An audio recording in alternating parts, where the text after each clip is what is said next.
So, the hose is kaput. I tried using carb cleaner, WD-40, and weld wire and tried to just get through it. I read a forum online that talked about hoses being collapsed on the inside, and I can get the wire all the way up through here and all the way to like here. So about where that little mar is right there, I believe that's where it's collapsed and the blockage is.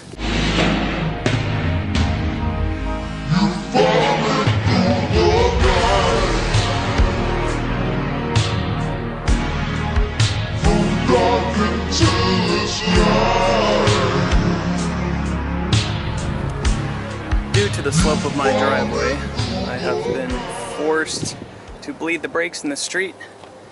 Now if you're worried about blocking mailboxes, I'm only blocking my own, so if the mail lady comes, I could just take it straight from her. But I just pulled the back right wheel off because I assume that it is the farthest from the master cylinder, and pulled the lug nuts off, and as you can see, well, 2 came off just fine, but 3 took the bottom with them, and well, it's kind of important, so what I'll have to do is pull these out, clean them up, and put them back in, and maybe pull these out as well, and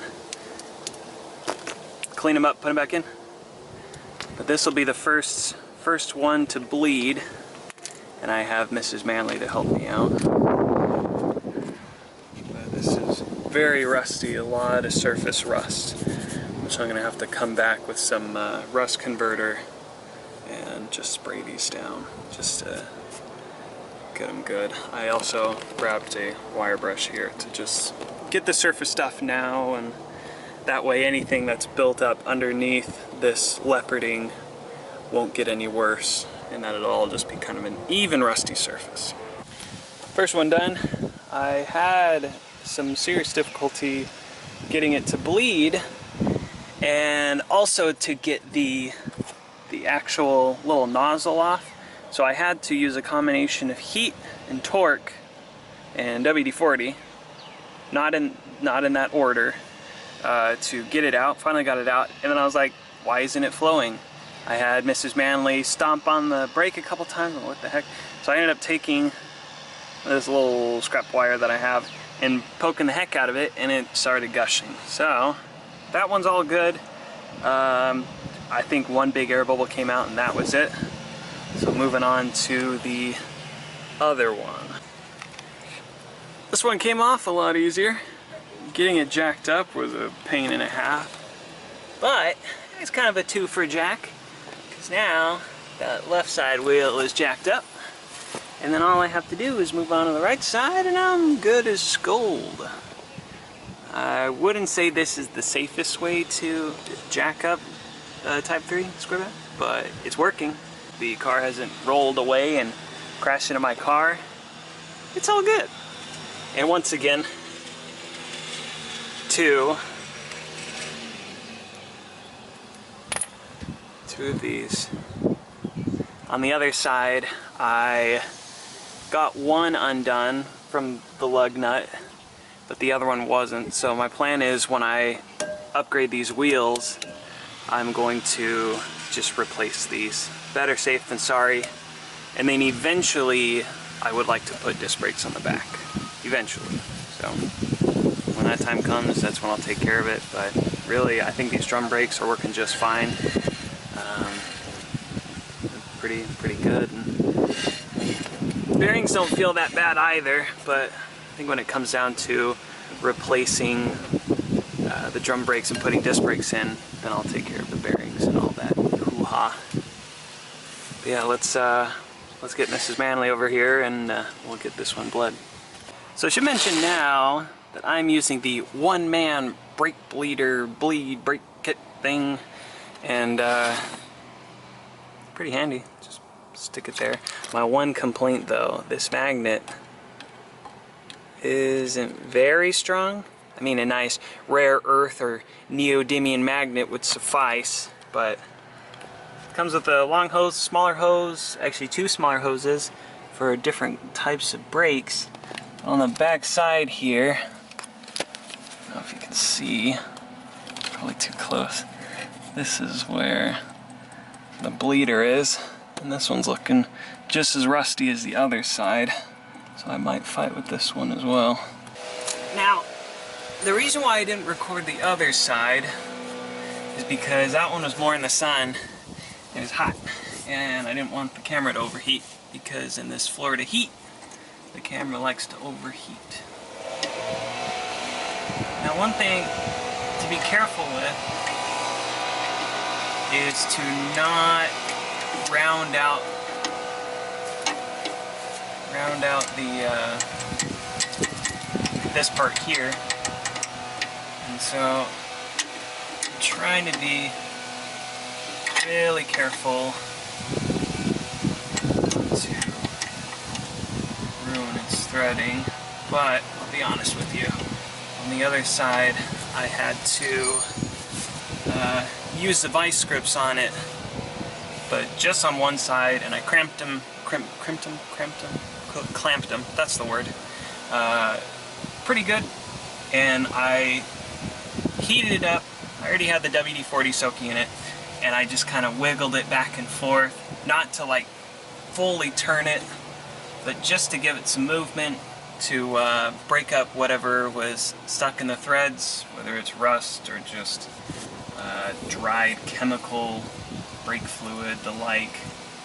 So it looks like I have to try it with this one, because I really don't want to round these out, because that's going to suck, and it's going to suck big time. So let me get the heat.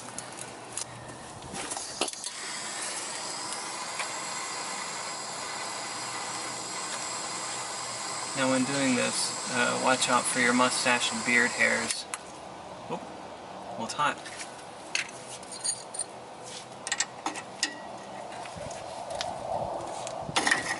Ta-da! Looks like all it needed, a little bit of heat.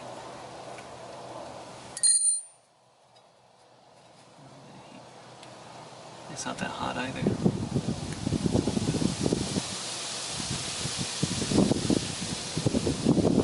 And you see this is all the way out. And it's not coming out.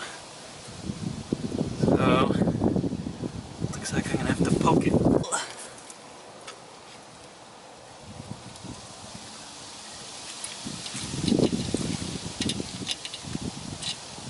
we go. And it's bleeding freely.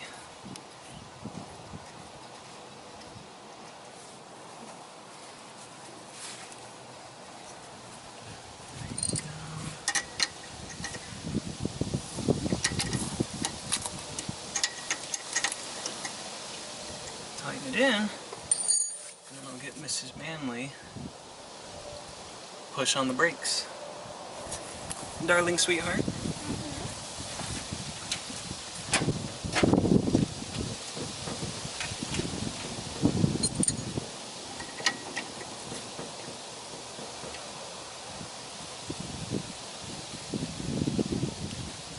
You know the drill. I know, I do. Oh.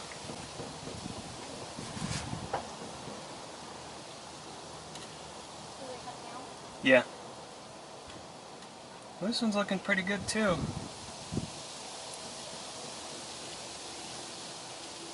Okay. I think what I'd like to do eventually, looking at the color of the fluid coming out versus the color that is in the reservoir,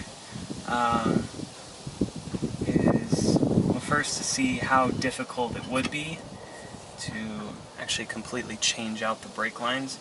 If you have once owned any old German vehicles like this, or any just cars in general that you've had to replace out the whole brake lines, let me know in the comments below. I seriously am considering doing a pretty drastic overhaul on this, and I would like to get to know some numbers. And I don't mind doing the work myself, whether it be cutting lines and re-crimping on fittings and whatnot.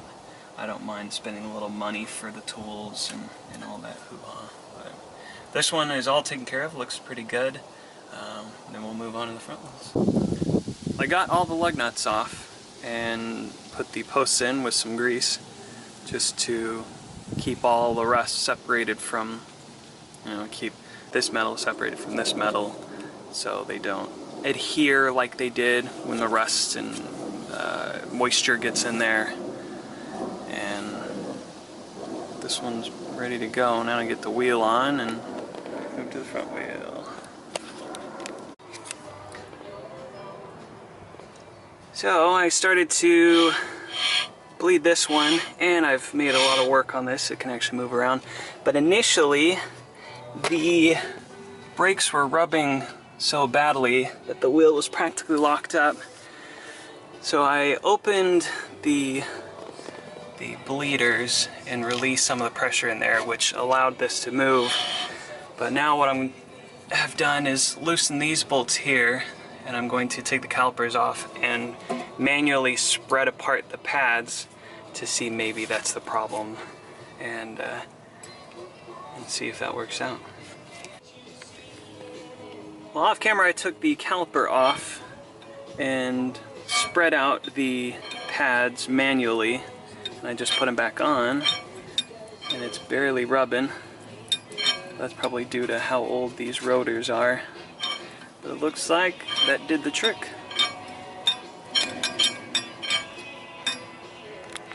Well, I bled all of the brakes, bled all of the Blakes, and this right side one, I've gotten it loosened, but it will not compress. And same with bleeding, there wasn't much that came through. It was very, very lackluster. Already bled the other side, and it worked phenomenally. So what I'm going to try doing is undoing the hose to see if there's any sort of leakage, and if there isn't any leakage, then I know there's a blockage somewhere, and if it does start leaking, then I know it's the caliper. So I'm gonna try doing that, and we'll go from there. Alright, so the hose is kaput. I tried using carb cleaner, WD-40, and weld wire, and tried to just get through it. I read a forum online that talked about hoses being collapsed on the inside, and I can get the wire all the way up through here and all the way to like here, so about where that little mar is right there. I believe that's where it's collapsed and the blockage is, because it's flowing freely from there. I actually took the little rubber, wherever the other one is, that little rubber knob that goes over the bleeders. I put it on there just to kind of hold the fluid at bay. And then same on this side. Once I got this undone, it was flowing freely from there, which tells me there wasn't any blockages.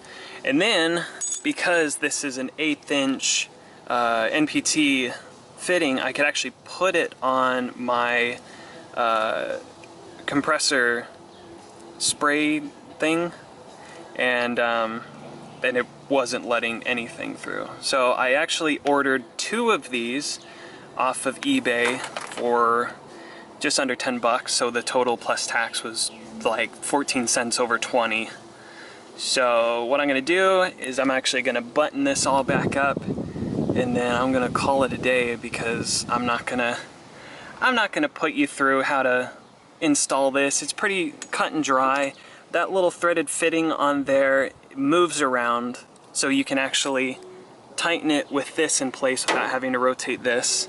And then on this side is where it threads on there.